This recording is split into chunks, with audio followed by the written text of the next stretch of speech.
नमस्कार, मैं हूं निश दुबे। आप देख रहे हैं कशिश न्यूज। तो शिक्षा की व्यवस्था सरकार की बड़ी जिम्मेदारी है। जिस विभाग का बजट 52,000 करोड़ से ज्यादा हो, जाहिर है उसकी अहमियत क्या होगी। इसमें सबसे अहम रोल है शिक्षकों का।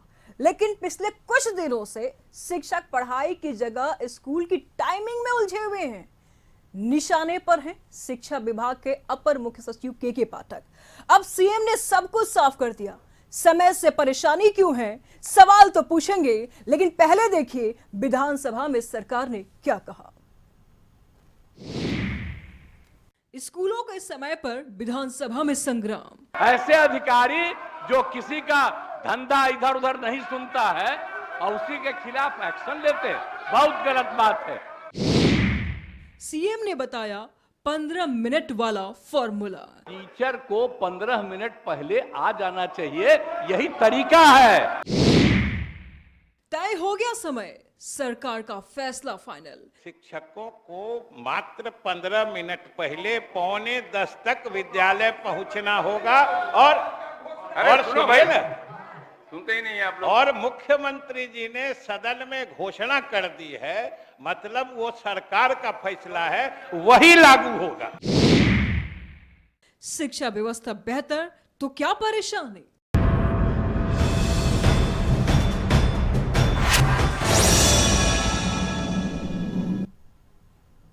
इसमें कोई दो राय नहीं है कि जब से के पाठक ने कारोबार संभाला है, जिम्मेदारी संभाली है, तब से वो विवादों में है, सुर्खियों में है। स्कूल की टाइमिंग को लेकर के अब शिक्षक स्कूल में पढ़ाने से ज्यादा स्कूल टाइमिंगों में उलझे हुए हैं। फिलहाल मुख्यमंत्री नीतीश कुमार ने बयान तो दे दिया है, टाइमिंग को लेकर के उन्होंने स्पष्ट कर दिया कि अब स्कूल 10 बजे से लेकर के 4 बजे तक खुले रहेंगे। लेकिन फिर भी परेशानी क्यों है, सवाल तो पूछेंगे। और इस पर तमाम जानकारी के लिए बीजेपी का पक्ष रखने के लिए हमारे साथ है नीरज कुमार। बहुत बहुत स्वागत है सर आपका। और आरजेडी की पक्ष रखने के लिए हमारे साथ हैं चितरंजन गगन। और साथ ही साथ आपको बता दें कि शिक्षक नेता मनोज कुमार जी भी इस वक्त हमारे साथ हैं। जेडीयू प्रवक्ता धीरज कुशवाहा जी भी इस वक्त हमारे साथ बने हुए हैं। सबसे पहले शिक्षक नेता मनोज जी के पास पहुंचते हैं। मनोज जी, क्या परेशानी है शिक्षकों को? अगर 9 बजे शिक्षक जाते हैं, पढ़ाते हैं 9 बजे से लेकर के, और 5 बजे तक स्कूल बंद हो जाती है, तो 9 से 5 बजे में क्या परेशानी है? क्योंकि अगर देखा जाए तो 8 घंटे की ड्यूटी तो हर किसी को दी जाती है। अगर देखा जाए तो फिर इन शिक्षकों को किस बात की परेशानी है? आधा घंटा प्रार्थना में लग जाता है, आधा घंटा लंच में लग जाता है, वैसे 1 घंटा निकल जाता है। तो पढ़ाने की अगर हम बात करें तो उनको अवधि तो सिर्फ 7 घंटे की मिल रही थी, तो परेशानी किस बात की हो रही थी? देखिए, यही बात हम लोग बार बार कहते रहे हैं, और यहाँ नहीं, राष्ट्रीय स्तर पर भी हम लोगों ने यह बात उठाया, और बार बार भारत सरकार के शिक्षा मंत्री जी से भी बात हुई जी। माननीय प्रधानमंत्री हाल फिलहाल में हम लोगों का कॉन्फ्रेंस था गुजरात के गांधीनगर में, तो वहाँ गए थे, तो हम लोगों ने उनको भी मांग पत्र देने का काम किया था जी। हम लोगों का कहना था कि जो कैडर हो शिक्षा विभाग में जी, वो शिक्षा संवर्ग का हो। ये भारतीय प्रशासनिक सेवा के जो पदाधिकारी आ जाते हैं, इनको ज्ञान ही नहीं होता है कि कैसे स्कूल चले जी। और यही बात अभी के जो अपर मुख्य सचिव हैं श्री के पाठक साहब जी, वो कर रहे हैं। वो कहते हैं कि सरकारी कर्मचारी हो, 8 घंटा पढ़ाओगे ना। अरे आप कहाँ से एसीएस बन गए हो? आपको नहीं पता है कि भारत में शिक्षा का अधिकार अधिनियम लागू है, जिसमें घंटा भी निर्धारित है कि शिक्षकों को सप्ताह में 45 घंटा पढ़ाना है, जिसमें तैयारी का घंटा भी शामिल है। आप सारा का एक्टिविटीज स्कूल में करवाना चाहते हो, शिक्षक पढ़ेंगे कब? और जब पढ़ेंगे नहीं तो पढ़ाएंगे कैसे? और रही बात विद्यालय में बच्चे मिशन दक्ष चलाए जी, जो भी नाम बच्चे का गया मिशन दक्ष में, उनकी उपस्थिति आधी हो गई आधी हो गई। बच्चे रुकना नहीं चाहते हैं, या उनको लगता है कि हम दूसरे तरह के बच्चे हैं, सब बच्चा चला गया और हम नहीं जा रहे हैं। और हम तो प्रधानाध्यापक हैं, हम देखते हैं कि उस तरह के जो कमजोर बच्चे हैं उनको पढ़ाने का इससे पहले भी तरीका रहा है कि मध्यांतर के बाद पढ़ाते रहे हैं हम लोग, लेकिन इनके दिमाग में राताराती कहीं से कोई बात आ जाता है और ये सुबह में बिना सोचे विचारे कि इसका शिक्षा पर क्या असर होगा, शिक्षकों पर क्या असर होगा। और सबसे मुख्य जो नौनिहाल बच्चे हैं, जी। क्या बच्चे क्लास 1 के, क्लास 2 के, क्लास 3 और क्लास 12वीं दोनों समान रूप से स्कूल में रहेंगे? जी। यही चीज बिहार की आम जनता को भी सोचना चाहिए। और आपके माध्यम से हम तमाम लोगों को यह करना चाहते हैं और जानकारी देना चाहते हैं और अपील भी करना चाहते हैं कि केवल छनिके में नहीं जाए। पाठक साहब जाते हैं कहीं पढ़ाई देखें क्लासरूम में जाकर। मनोज जी आप बोल रहे हैं कि 45 घंटा पढ़ाएंगे शिक्षक, नियम तो 48 घंटे का है, तो अगर 45 घंटे पढ़ाएंगे तो फिर 48 घंटा कैसे पूरा होगा? और आप बोल रहे हैं कि 10 से 4 बजे तक का जो समय सारणी है वो ठीक है, वो सही है, लेकिन आप खुद देखिए कि 6 घंटे ही यहाँ पर टाइम हो रहा है, उसमें भी प्रार्थना ले लीजिए, लंच ले लीजिए, दोनों आधा आधा घंटा बढ़ जाता है। तो ऐसे में तो शिक्षकों को पढ़ाने के लिए सिर्फ 5 ही घंटा मिलता है ना। नहीं, तो 48 घंटा कैसे फिर पूरा होगा? 48 घंटा नहीं, ये हम नहीं बोल रहे हैं, ये भारत सरकार ने जो शिक्षा का अधिकार अधिनियम बनाई है, जिसमें कि महान महान शिक्षाविद थे, उन लोगों ने बनाया कि 1 to 5 के बच्चे कितने देर पढ़ सकते हैं, 6 to 8 के बच्चे कितने देर पढ़ सकते हैं। एज 6 से लेके और एज 14 तक का शिक्षा का अधिकार अधिनियम लागू है। उसमें है कि शिक्षक को सप्ताह में 45 घंटा, जिसमें तैयारी के घंटे भी हैं, केवल क्लासरूम नहीं है। सारी सहूलियत शिक्षकों को ही चाहिए सिर्फ? हाँ, नहीं सहूलियत नहीं है, ठीक है, वो ठीक है। हमारे साथ वो लेबर का काम नहीं प्रवक्ता है। चितरंजन गगन जी भी हैं, इनसे भी हम जोड़ लेते हैं। चितरंजन जी, लगातार आपकी पार्टी ये दावा करती है, क्रेडिट लेना चाह रही है कि हमने इतनी वैकेंसीज कराई दी है शिक्षकों को लेकर के, हाँ, लेकिन आप देखिए इस वक्त आज के अगर हम बयान देखें तो राबड़ी यादव सामने आई, राबड़ी देवी सामने आई, उन्होंने बोला कि यहाँ पर अफसरशाही चल रहा है, गुंडा राज चल रहा है। शिक्षकों की वैकेंसी किसके शासन में निकला था? महागठबंधन की सरकार थी ना सर उस वक्त। चंद्रशेखर जी आप ही के पार्टी से आते हैं, शिक्षक नेता थे वहां पे, शिक्षक मंत्री थे वहां पे, उन्हीं के पार्टी, तब आप लोग को दिक्कत नहीं हुई, अब आप लोग आवाज उठा रहे हैं। चितरंजन जी नहीं सुन लीजिए, दिक्कत नहीं, तब अफसरशाही तब नहीं हो रहा था, अब अफसरशाही हो रहा है। के पाठक थे ना तब भी सर, महागठबंधन की जब सरकार थी उस वक्त भी के पाठक थे, आज भी के पाठक है, उस वक्त भी मुख्यमंत्री नीतीश कुमार थे, आज भी मुख्यमंत्री नीतीश कुमार है। आज आरोप क्यों लग रहा है, पहले क्यों नहीं लगा? नहीं देख लीजिए, सारे चीजें सामने, कहीं उसमें कुछ कोई बात नहीं जी। जब महागठबंधन की सरकार थी जी, उस समय भी अफसरशाही का जो रवैया था सभी देख चुके हैं, और पाठक जी हों और माननीय शिक्षा मंत्री के रूप में चंद्रशेखर जी। तब राबड़ी देवी क्यों नहीं बोली? फिर बोलना चाहिए था उनको, तब भी उनको बोलना चाहिए था। राबड़ी देवी जी बोलिए। नहीं सुन लीजिए जी, आपने शिक्षक नियुक्ति का मामला उठाया जी। निश्चित रूप से 2020 में आदरणीय नेता तेजस्वी जी ने इस सवाल को लेकर जनता के बीच में जाने का काम किया था, लोगों का समर्थन भी मिला बेरोजगारी के सवाल जी।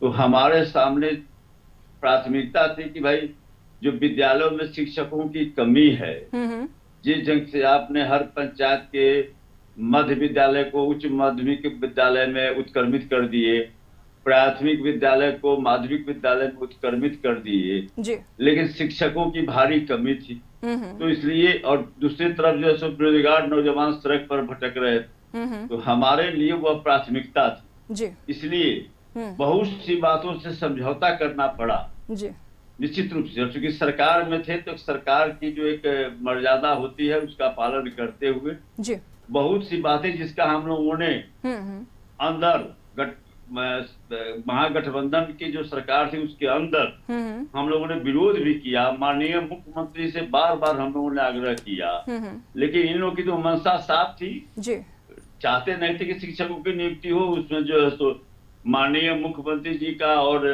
एनडीए सरकार में जो मंत्री थे उनके बयान पब्लिक डोमेन में है, वह करने की बात नहीं, क्योंकि हमारे लिए वह प्राथमिकता थी। इसलिए बहुत कुछ सहकर भी शिक्षा मंत्री रहते हुए भी चंद्रशेखर जी ने सब चीज सहते हुए कि जो है जो नौजवान सड़क पर है, शिक्षक की बनने की योग्यता है, उन्हें नौकरी नहीं मिल रही है, विद्यालयों में शिक्षक नहीं है, और हम शिक्षा सुधार की बात करते हैं, जी। विद्यालयों में मुख्य रूप से गरीब के बच्चे पढ़ते हैं, दलितों के बच्चे पढ़ते हैं, पिछड़े अति पिछड़ों के बच्चे पढ़ते हैं, जी। जो साधनहीन हैं उनके बच्चे पढ़ते हैं। जी। तो इसलिए हमारे लिए प्राथमिकता हुआ थी, इसलिए मैंने बहुत सी बातों पर समझौता किया। जी। लेकिन माननीय अपर मुख्य सचिव शिक्षा विभाग और माननीय मंत्री जी के बीच में जो मतभेद आए वो सबके सामने में है। आखिर मतभेद का कारण क्या था? जी। इन्हीं सब कारणों से मतभेद था, जो मंत्री के रूप में इन्हें चंद्रशेखर जी को स्वीकार नहीं था।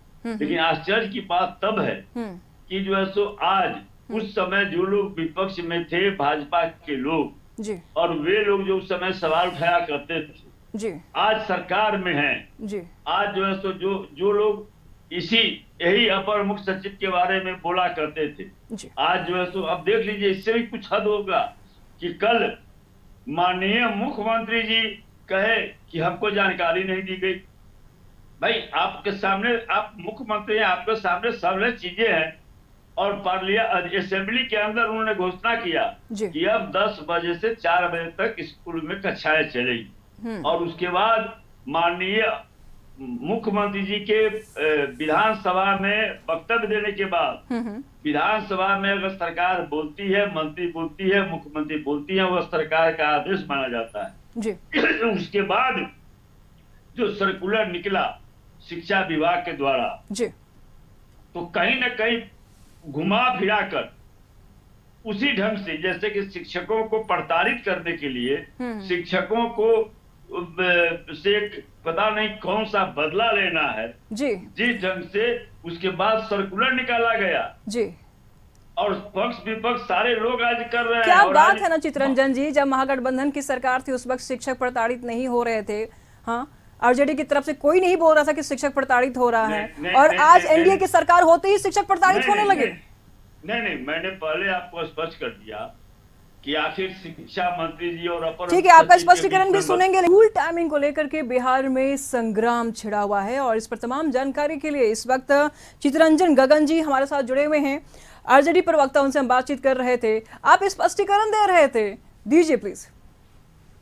क्या बोले जी? आप स्पष्ट कर रहे थे कि जब महागठबंधन की सरकार था उस वक्त कोई भी, हाँ जी, हाँ बोलिए। उस वक्त कोई दिक्कत नहीं थी, अभी दिक्कत हो रही है। नहीं, देखिए, मैंने कहा ना कि उस समय भी दिक्कत थी। इसका उदाहरण आप देख लीजिए कि माननीय शिक्षा मंत्री के रूप में चंद्रशेखर जी जब थे जी, तो जो घटनाएं घटी, जिस ढंग से अपर मुख्य सचिव का व्यवहार हुआ जी, उसके कारण यही सब कारण थे जिस पर जो हमारे माननीय मंत्री सहमत नहीं हो रहे थे जी। और चूंकि हमारे साथ मजबूरी थी, हम महागठबंधन की सरकार में थे, तेजस्वी जी मुख्यमंत्री नहीं थे, और हमारी प्राथमिकता थी कि सरकारी विद्यालयों की स्थिति में सुधार हो, बच्चों को गुणवत्तापूर्ण शिक्षा मिले, बेरोजगार नौजवान जो सड़क पर धूल फांक रहे हैं उन्हें नौकरी मिले। इसलिए न चाहते हुए भी हमें समझौता करना पड़ा। हमारे साथ सुनिए एक लाइन और, ठीक है, यदि मैं उस समय सरकार से अलग हो जाता तो आज जो लाखों नौजवानों को नौकरी मिली है वह नौकरी नहीं मिलती। लेकिन हमारे लिए वो प्राथमिकता थी। आज विद्यालय में जहाँ शिक्षक नहीं थे वहाँ शिक्षक गए, लेकिन जिस ढंग से शिक्षकों के ऊपर एक जुल्म ढाने की बात करते हैं, अत्याचार किया जा रहा है। ठीक है, हमारे साथ धीरज कुशवाहा भी है जेडीयू से, उनसे भी जान लेते हैं कि जिस अत्याचार के बारे में आप बात कर रहे हैं, जिस मजबूरी के बारे में आप बात कर रहे हैं, धीरज जी, आप लोग के सामने कौन सी मजबूरी थी कि चंद्रशेखर जी शिक्षकों के साथ जो चीजें हो रहा था, ये लोग चुप थे सब कुछ देखते हुए भी, लेकिन आप लोग के सामने क्या मजबूरी थी? आप लोग क्यों चुप थे? इनके सवालों का जवाब दीजिए जरा। जी देखिए, माननीय मुख्यमंत्री जी ने तो मौका दिया ही था इन लोगों को, और ये लोग सारे हमारे विभाग के पदाधिकारियों को ये लोग धमकाते थे। ये लोग फोन करके बोलते थे जिलाधिकारी को कि मैं आरजेडी का विधायक बोल रहा हूं, मैं आरजेडी का मंत्री बोल रहा हूं। अभी इस बातों पर चर्चा करने का नहीं है, जो विषय उस पर बात करते हैं। किसी भी विभाग का नींव अनुशासन पे रखा होता है। जब माननीय के पाठक जी जब काम कर रहे हैं, सिस्टम सुधारने पर लगे हुए हैं, लोग कहते हैं कि बिहार में गुणवत्तापूर्ण शिक्षा पर काम होना चाहिए। हम लोग तो माता पिता अभिभावक लोगों से भी आग्रह करना चाहते हैं कि जो टीचर लोग पढ़ाते हैं आप लोग भी जाइए स्कूल में देखिए, क्योंकि सरकार तो करती ही है, आप लोग का भी इस पर विशेष ध्यान रहना चाहिए। और आरजेडी के लोग तो केवल क्रेडिट लेने पर लगे हुए हैं। अब ये मनोज जी अभी जो बात कर रहे हैं, आप देखिए, अब आप लोग मांग करते जा रहे हैं और सरकार मांग पूरा करते जा रहे हैं। हम लोग तो देख रहे हैं ना कि आप लोग अब नेतागिरी करने लगे। अरे आप लोग का काम है पढ़ाना, पढ़ाइए, नेतागिरी हम लोगों पे छोड़ दीजिए, क्योंकि हम लोग कर रहे हैं। आप लोग गुरु हैं, बच्चों को का भविष्य संवारने का काम करिए। अब किसी दिन आप लोग ये न कर दीजिए, किसी दिन सुनिए गगन जी, आपके बीच में हम नहीं बोले हैं, आप रहिए, आप आपके बीच में हम नहीं बोले हैं, अभी हमारी बात पूरी नहीं हुई है। अभी आप समझिए क्या करना चाहते हैं, की बात कर रहे हैं, आप कर रहे हैं कि नेतागिरी कर रहे हैं। आप बताइए, ये लोग किसी दिन ये ना कह दे कि हम लोग पढ़ाना नहीं चाहते हैं, केवल वेतन मिले। ये भी जी बिल्कुल, आप समझिए, आप समझिए गगन जी आप क्या बात करिएगा, नहीं चाहते हैं, आप कौन शिक्षक गलत तथ्य पर कर रहे हैं। आप लोग केवल क्रेडिट लेने पर लगे हुए हैं। देखिए क्रेडिट बहाली की हम, तो क्रेडिट आप लीजिएगा, आज बहाली की हम तो क्रेडिट आप लीजिएगा। इतना दिन से क्या कर रहे थे आप लोग? जिस समय 17 महीने से सरकार में थे, क्या कर रहे मुंह थे? में ताला बंद हुआ था क्या? किसी ने ताला मार के रखा था क्या? आप लोग को बोलने का कोई अधिकार नहीं है। जाइए रोड पर, जनता के बीच में जाइए, जाकर के बात कीजिए, इसीलिए इंतजार करिए। नौजवानों को नौकरी देने की मनसा रहती। चित्ररंजन जी कृपया हमारी बातें पूरी नहीं हुई है, पूरी करने दीजिए। नहीं, इस बात पर हम आपत्ति किए हैं कि आप शिक्षकों कर नेतागिरी कर रहे हैं। शिक्षक अपना हक नहीं मांगेगा, बिल्कुल नहीं। इस बात पर अभी मैं कायम हूं, इस बात पर और अभी बातें खत्म नहीं हुई है। मनोज जी जब इस तरह की बात बोल रहे हैं, धीरज जी को बोलने दीजिए। मनोज जी धीरज जी बोले, धीरज जी बोले। हम शिक्षक हैं, हेडमास्टर हैं, आप हिसाब से बोलिए, अपनी आज बात माननीय रखिए। मुख्यमंत्री जी ने स्पष्ट रूप से कह दिया है, जो माननीय मुख्यमंत्री जी कहेंगे काम वही होगा। अब इस बातों पे न जाइए कि टाइमिंग है क्या नहीं है। ये जान लीजिए कि किसी बच्चे को पढ़ाने से पहले टीचर को पढ़ना पड़ता है। इसी तरह स्कूल में बच्चों को व्यवस्थित रूप से बैठाने पढ़ाने के लिए टीचर को कम से कम 15 मिनट पहले तो आना ही चाहिए। इसमें गलत कहाँ है? ये लोग गलत मांग कर रहे हैं। का आदेश कहाँ मान रहे हैं? कौन नहीं मान रहा है? कंफ्यूजन आप लोग आरजेडी के लोग गलत कौन कर रहा है? टीचर तो हमारे 9 से 5 वाले से हो रही है। ये आरजेडी वाले लोग भरम फैला रहे हैं। इस तरह की कोई बात नहीं है। धीरज जी शांत हो जाइए। देखिए सबको अधिकार है अपनी अपनी बातों को रखने के लिए, लेकिन बीजेपी से भी जान लेते हैं, नीरज जी से भी जान लेते हैं कि उनका क्या कुछ कहना है इस पर। नीरज जी, सवाल ऐसे में ये उठता है कि जब आप लोग विपक्ष में थे तो इन्हीं मुद्दों को लेकर के आप काफी सवाल उठा रहे थे, लेकिन अब विपक्ष में होते हुए भी कोई बात नहीं, सब कुछ नॉर्मल चल रहा है, एक आवाज नहीं उठता आप लोग की तरफ से। अब क्यों? टमाटर 100 रुपये किलो है, 100 रुपये किलो है, बहुत महंगा लगा। तो 50 रुपये का आधा किलो हो गया। के पाठक ने चिट्ठी निकाल के यही काम किया। परंतु आज माननीय मुख्यमंत्री जी ने स्पष्ट कर दिया कि 10 से 4 ही रहेगा। 15 मिनट पहले शिक्षक पहले भी आते थे, परंपरा रही है, और आज भी आएंगे, और बच्चों के जाने के बाद 10-15 मिनट के अंदर वो चले जाएंगे। ये मुख्यमंत्री ने स्पष्ट कर दिया है। के पाठक के आदेश में जो भेग है वह उनको बदलना पड़ेगा। मुझे लग रहा है कि अपनी डिबेट चलते चलते चाहे कल तक उनको अपना आदेश बदलना ही पड़ेगा। किसको अपना आदेश बदलना पड़ेगा? के पाठक जी को जी, क्योंकि मुख्यमंत्री का ये आदेश है और मुख्यमंत्री की इच्छा के बाहर कार्यपालिका से ऊपर कैसे बदलेंगे? विधायिका है, कैसे बदलेंगे? नीरज जी, के पाठक अपने आदेश को कैसे बदलेंगे? उनके ऊपर नीतीश कुमार का हाथ है, उनका तो समर्थन मिल गया नीतीश कुमार ने कल भी विधानसभा में कहा था कि कुछ बातें उनके संज्ञान में नहीं थी जी, जो बातें उनके संज्ञान में आज तो संज्ञान में आ गई ना, उसके बाद भी उनका समर्थन है। मुख्यमंत्री के विधानसभा में बोलने के बाद जी आप सुन लीजिए, आप गगन बीच में क्यों बोल रहे हैं? आप बीच में नहीं बोलिए, सुन लीजिए। मंत्रालय दिया गया था शिक्षा, आप लोग रामायण और महाभारत में उलझे हुए थे। आप काम कहाँ कर रहे थे? शिक्षा मंत्री भागे हुए थे, एक भी फाइल पर उनका दस्तखत नहीं है। किस मुंह से नौकरी का क्रेडिट ले रहे हैं? डिबेट को डिविएट नहीं करिए चित्ररंजन जी, डिबेट को डिविएट नहीं करिए।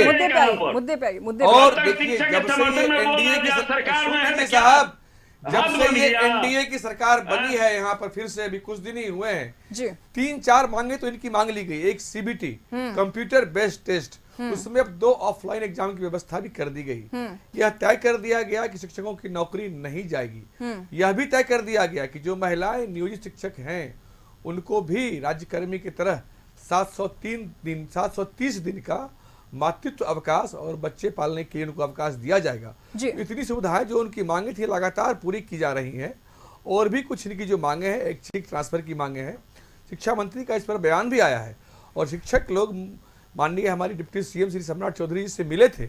उन भी शिक्षकों को पूरा वो समर्थन दे रहे हैं, उनका साथ मिल रहा है। इनकी सारी समस्याएं हल हो जाएंगी जो बैकलॉग हैं।